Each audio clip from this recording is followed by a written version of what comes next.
fish production in the country.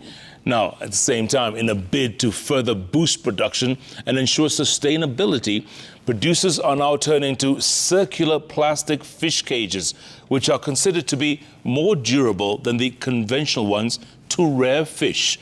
Very own Dennis Otieno was in Siaya County and tells us more about these floating plastic farms on this week's Smart Farm. Smart Farm, brought to you by Equity.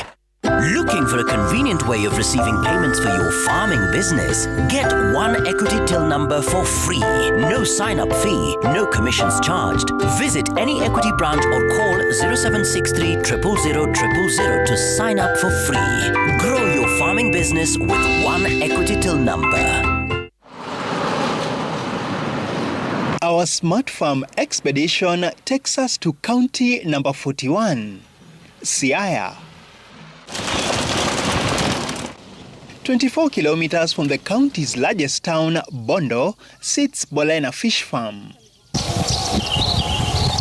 It is here that Roger Sogola and his team are practicing cage fish farming in Lake Victoria. Ogola has installed the circular high-density polyethylene cages to rear tilapia at their farm. The cage we have here is 20-meter diameter. That means they are 60 meters round.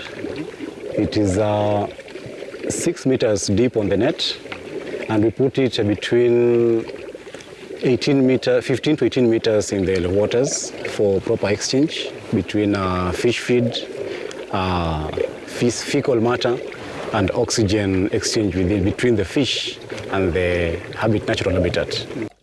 The circular plastic cages have marked a shift from the traditional square and rectangular wooden cages that struggle to withstand strong currents.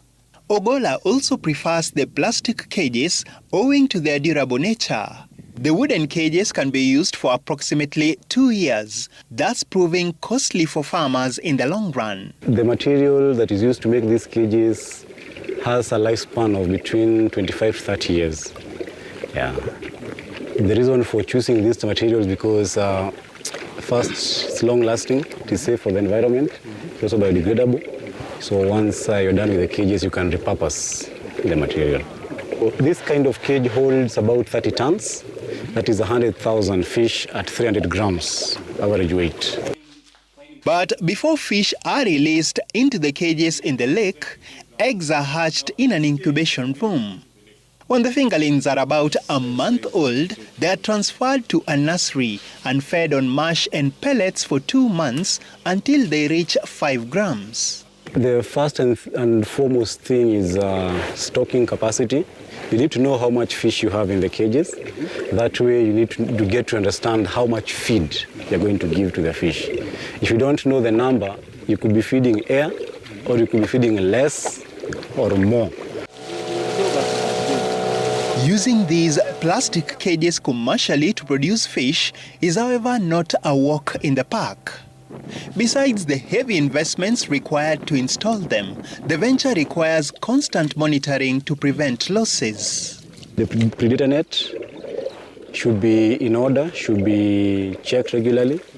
At least every harvest you need to take them out and clean them before you bring them back for a new batch. Then making sure that the cage net is also well done, there are no holes on it, it is also clean, and then having a cover net to prevent predation and theft. According to the Kenya Marine and Fisheries Research Institute, there are over 6,000 fish cages on the Kenyan portion of Lake Victoria. Though this technique is gaining popularity, issues of safety have emerged of late. As long as you have a bad site, you always have problems.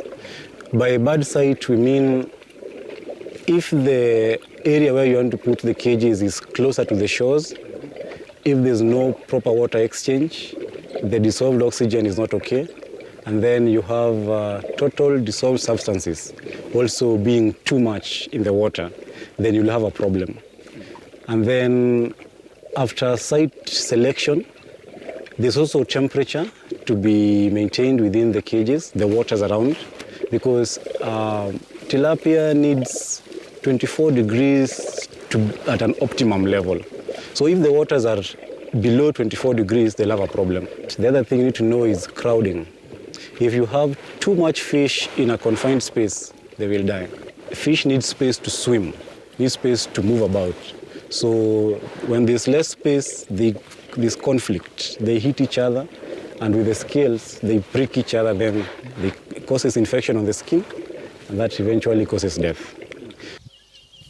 In the recent past, local cage fish farmers have counted huge losses following mysterious fish deaths in Lake Victoria.